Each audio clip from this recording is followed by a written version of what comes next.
गुजरात का कोई एक राजा है, उस राजा का नाम है खंगार। क्या नाम है? और वो एक बार ओडोंग की एक टीम बुलाता है कि भाई आओ और आके मेरे क्या खोद के जाओ, तालाब। वो टीम जब वह तालाब खोदने के लिए जाती है, बड़ा तालाब बनाना है, 2 1 साल लगेंगे तालाब बनाने के, इतना बड़ा तालाब बनाना है। मालवा से गुजरात जाते हैं वो ओड। कहां से जाते हैं? बेसिकली मालवा के तालाब खोदने के लिए कहां जाते हैं? गुजरात, क्योंकि गुजरात का राजा क्या बनवाना चाह रहा है? तालाब। राव खंगार नाम है उस राजा का। उस तो ओडोंग की टीम में एक महिला है, उस महिला का नाम है जसमल। क्या नाम है? ओडोंग की महिला, इसलिए क्या हो गई? ओडन। राजा को वो महिला पसंद आ जाती है। तो राजा उस महिला को कहता है कि भाई तुझे मैं लेकर जाऊंगा। वो महिला मना करती है, भाई मैं शादीशुदा महिला हूं, तू मेरे से ऐसे बात भी कैसे कर सकता है? वो राजा उन ओडों को कहता है कि भाई ऐसी ऐसी बात है। ओडो ने मना किया। मना किया तो राजा ने कहा मैं तो तुम्हें टाइम दे रहा हूं, इस टाइम के बीच में यदि आप इसको भेज दोगे मेरे साथ तो भली बात, वरना मैं उठा के ले जाऊंगा। 15 दिन का टाइम दिया। धीरे धीरे समय नजदीक आया। ओडों को लगा कि राजा जबरदस्ती करेगा। ओड एक दिन रातों रात ही अपने बोरिया बिस्तर बांध के बैलगाड़ियां लेके वहां से रवाना। राजा को जब पता चला तो राजा उनके पीछे सेना भेजता है। ओडों को पता चलता है कि राजा के घोड़े दौड़ते हुए आ रहे हैं, अभी आएंगे और जसमल को ले जाएंगे। जसमल उनके साथ जाना नहीं चाहती है, इसलिए जसमल खुद की आग लगा लेती है। एक पतिव्रता नारी जिसने राजा के महलों के ठोकर मार दी। एक पतिव्रता नारी जो अपने पति, अपने बच्चों और अपने लोगों के साथ रहना पसंद किया, गरीबी में रहना पसंद किया, लेकिन राजा के महलों में नहीं गई। उस महिला का नाम क्या था? जसमल ओडन। क्या नाम था? उस जसमल ओडन पर कौन सा लोकनाट्य किया जाता है? भवाई। और ये भवाई लोकनाट्य किसने लोकप्रिय किया? शांता गांधी। किसने किया? बस। है? 2 मिनट इतना ही है तो फिर पूरा सुनना तो वहां सुने। अगला लिखो स्वांग। उसमें पूरी कहानी हो लक्ष्मी गौरी चुंडावत की। स्वांग। पर आप सारे आलसी लोग हो, आपको लगता है कौन सुने? स्वांग।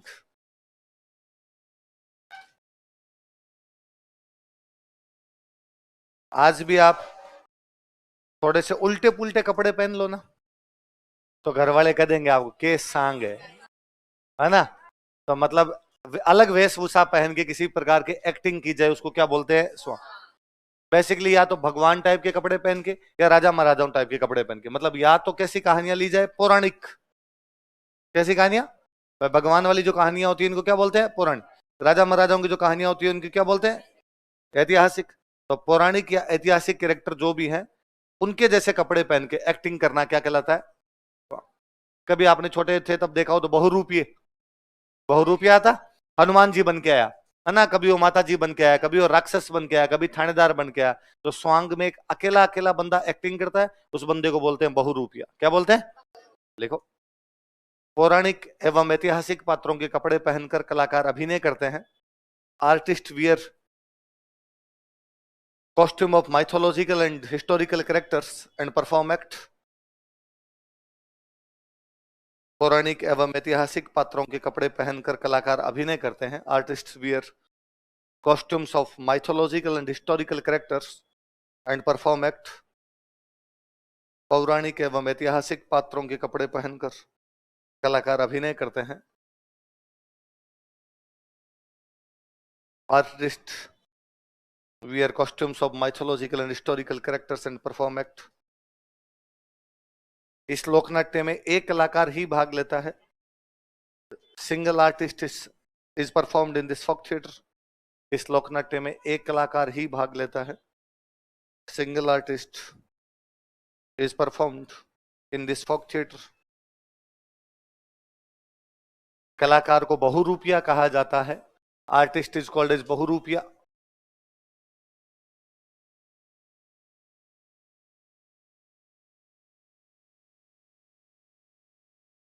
कलाकार को बहुरूपिया कहा जाता है।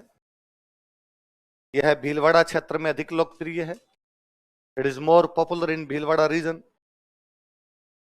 यह भीलवाड़ा क्षेत्र में अधिक लोकप्रिय है। It is more popular in Bhilwara region. यह भीलवाड़ा क्षेत्र में अधिक लोकप्रिय है। मुख्य कहानी लिखो। नाहरों का स्वांग। नाहर, नाहर बोलते हैं शेर को, तो माता जी का स्वांग है भाई।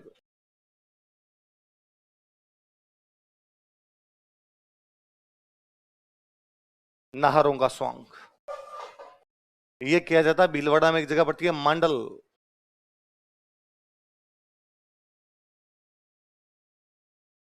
कौन सी जगह? मांडल कहां पड़ता है? ये किया जाता आपका चैत्र कृष्ण त्रयोदशी को।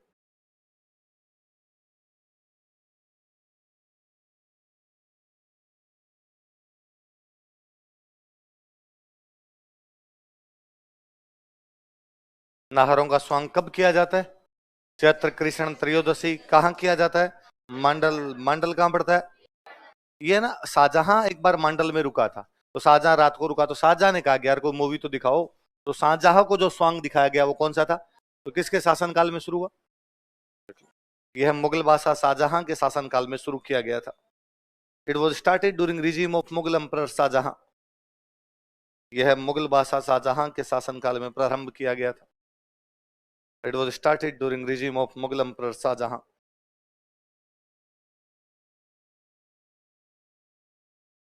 मुगल बादशाह शाहजहां के शासनकाल में प्रारंभ किया गया था। It was started during regime of Mughal emperor Shahjahan. कलाकार लिखो। बंद कर रहे इसको, आवाज आ रही बात। यही तो परशुराम जी। केल वाक्य है।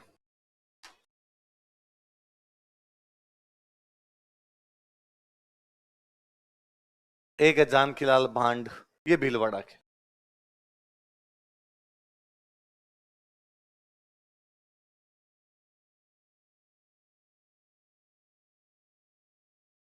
कौन कौन कलाकार है बताओ देखे? परशुराम जी और जानकीलाल भांड। परशुराम जी कहाँ के? केल। जानकीलाल भांड कहाँ का है? भीलवाड़ा। जानकीलाल भांड को बोलते हैं मंकी मैन। क्या कहते हैं? मंकी। किसको? तो पूछेगा मंकी मैन के नाम से कौन सा कलाकार जाना जाता, तो कौन सा कलाकार जाना जाता? जानकीलाल भांड। देख लिया? एक और लिख लो। लिखो चार बेंत। लोकनाट्य लिखो अगला, चार बेंत।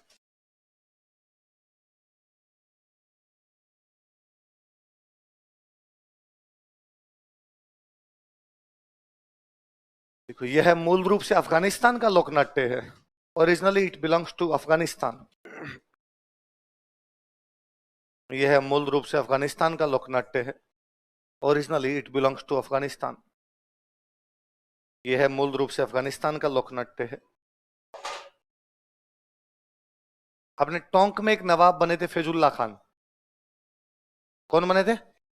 उनके टाइम में कहां पे लोकप्रिय हो गया अपने? टोंक में। लिख लो।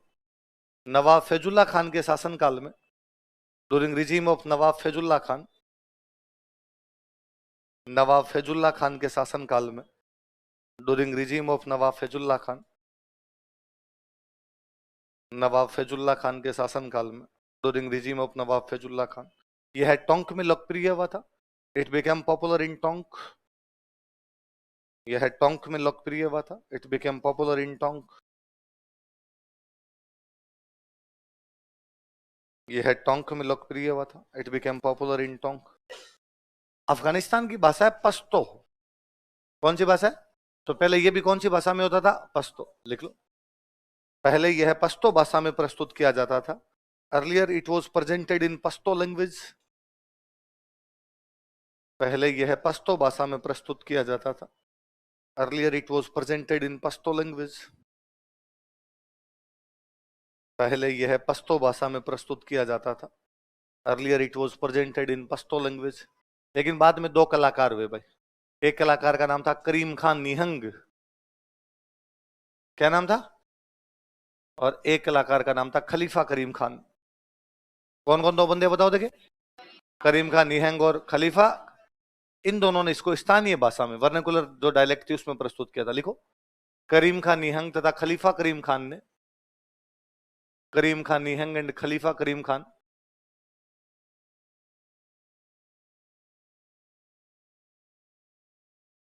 करीम खान निहंग तथा खलीफा करीम खान ने इसे स्थानीय भाषा में प्रस्तुत किया था। Presented it in vernacular language. इसे स्थानीय भाषा में प्रस्तुत किया था। Presented it in vernacular language. इसे स्थानीय भाषा में प्रस्तुत किया था। Presented it in vernacular language. कौन सी भाषा में प्रस्तुत किया? ईशानी व सांप्र। मुख्य वाद्य यंत्र होता है डफ, वाद्य यंत्र लिख लो डफ। एक मूवी कभी आपने देखी हो तो अमर अकबर एंथनी, उसमें गीत है पर्दा है पर्दा पर्दे में रहने दो, उसके अंदर एक कलाकार बीच बीच में डफ लेके उछलता है, उछलता है बैठता है घुटनों के बल बैठता है। वो जो नाचने की स्टाइल है वो चार बेंत स्टाइल है। कौन सी स्टाइल है? तो चार बेंत में भी कौन सा वाद्य यंत्र लेके उछलते हैं? कल पड़ेगा।